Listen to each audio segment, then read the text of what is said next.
Mbote bisika nyonso ezwami bino bozali kolanda magazine chrétienne na biso ya Lingala tokofongola na manaka oyo. Communauté évangélique La Présence de Dieu babengisi biso banso na campagne ya évangélisation monene mokolo ya dimanche 27 novembre 2022 na ngonga ya 15h juste kino 19h30 na stade Vélodrome ya Kitambo elongo na pasteur Don Yves Kisukulu. Nzambe ya boyokani tope les dieux d'alliance nde thème oyo église la résurrection na révérend Dominique Ngoy babongiselaki biso pona mabondeli ya Sukambula Nathalie Atatama Francis Matondo.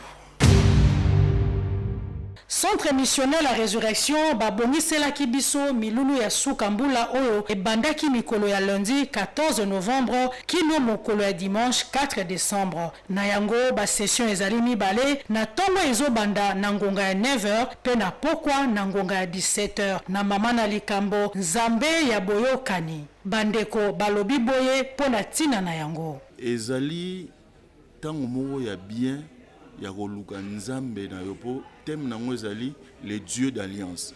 Ozo découvrir Nzambe ya alliance aosala nini pona yo. Alingi nini pona yo. Yangona na moment oyo tozana besoin ya ba frères, ba sœurs, boza partout baya ba participer na séminaire oyo et osala bango bolamu ebele. En tout cas, ba regrettaka jamais pour avoir participé na séminaire. Église est dans camp riche, juste camp riche, entrée, camp riche, numéro 1. Donc, Tozawana, temple Zarobungate, Boromo, na même na image. Donc, centre évangélique, la résurrection. Église Ezwami na avenue échangeur, quartier camp riche, commune ya Lemba, Tika Nzambe apambola biso.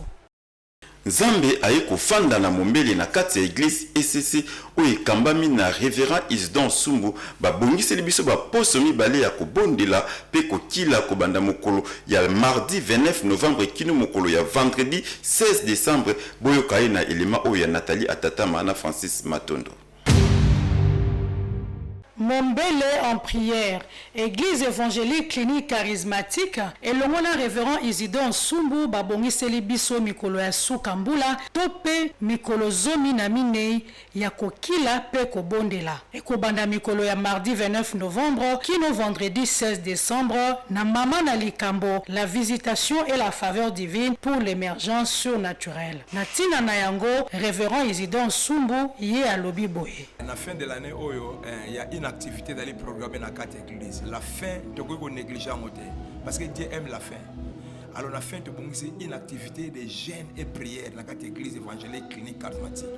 Et Zobanda, mardi, le 29 novembre, vendredi, le 16 décembre.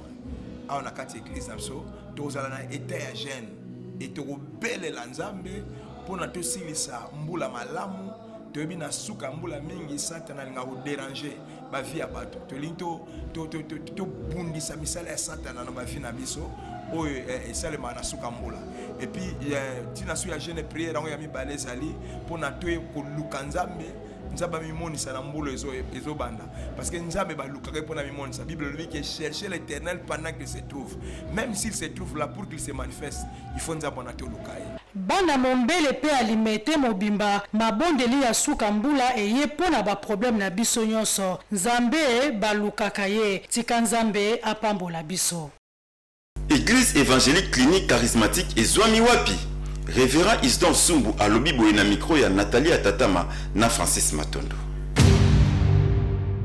Église évangélique clinique charismatique et bomisi pona bana nyoso ya limete pe ya nzinga ba programme oyo pona ba culte na bango. Bolanda révérend Isidore Sumbu na elema oyo. Tozaka na culte mardi, jeudi na dimanche. Alors mardi na jeudi si tu développes un système il y a 2 cultes. Mardi tu as 2 cultes. Premier culte bandi de 16h à 18h moins 5. Le deuxième culte bandi 18h juste à 20h juste. Église évangélique clinique charismatique est située na avenue Mombele numéro 69 na quartier Mombele na commune Alimete.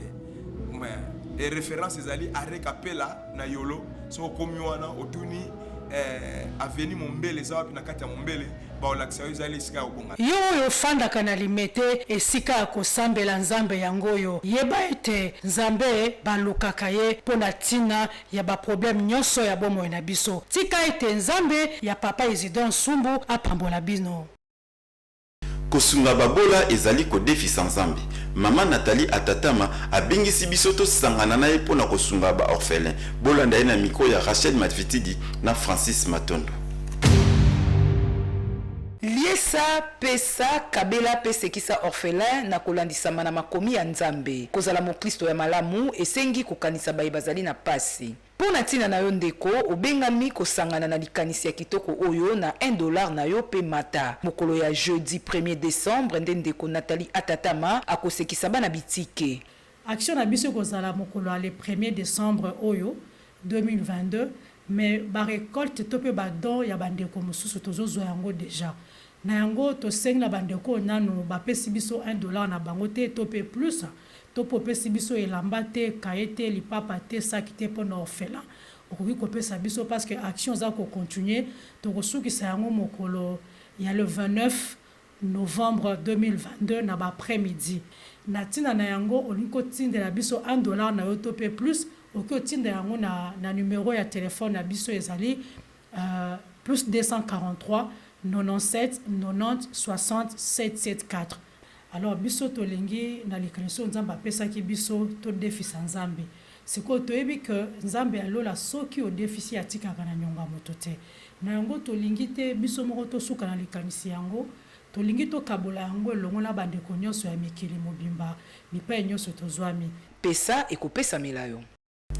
Yesu aza mosungi pe mobateli na biso. Elinko lobaki eto komi na suka me avant tout verset 10 jours.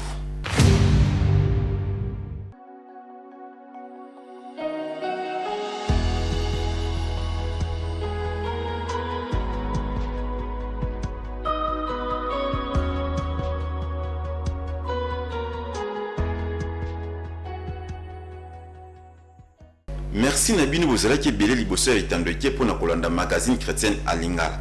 Topesi pe mbote na DG Laurent Kalombo. Vers pâturage, votre repos, c'est notre devoir. Bye bye.